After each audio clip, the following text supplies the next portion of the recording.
everything makes it into the headlines, but we bring you the full story. Join Uchenna Cyril Anyoke, a renowned media personality and former president of the Nigerian Publishers Association, as he unpacks the real issues behind the news, from politics to public policy, economy to human rights. Nothing is off limits. Expert guest, in-depth conversation, local and global perspective. New episode every week on Facebook and YouTube. Watch now on Freedom Square TV. Follow for updates and behind the scenes clips. Beyond the headlines, beyond the news.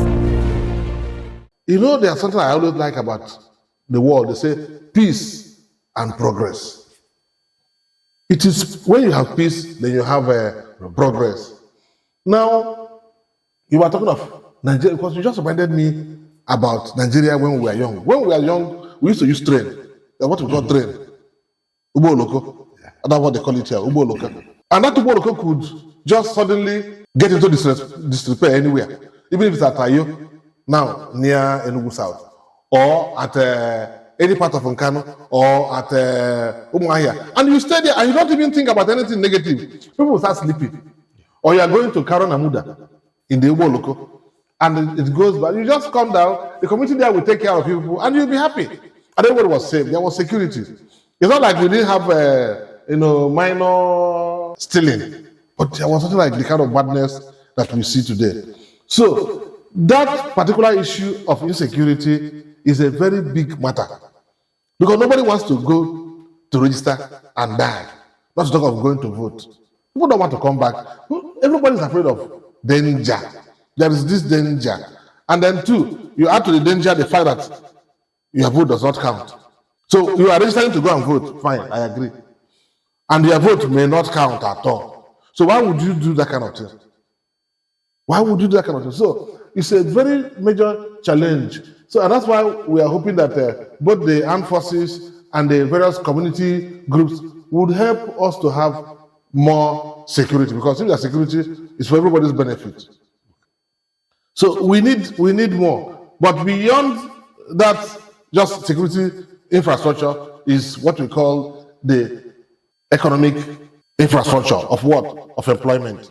Because when you create conditions where people can invest on their own, no matter how small it is. You know, it takes time to be a bandit. You must have all the time in the world. You must have all the time in the world. To roam the forest. So these are the problems. So apart from this insecurity, we have not tried to deal with the employment problem or the unemployment problem that would take away soldiers from that area. But if we have it, then when people want to go and register, they are not afraid. Because one is that you are not sure of your life when you go to register.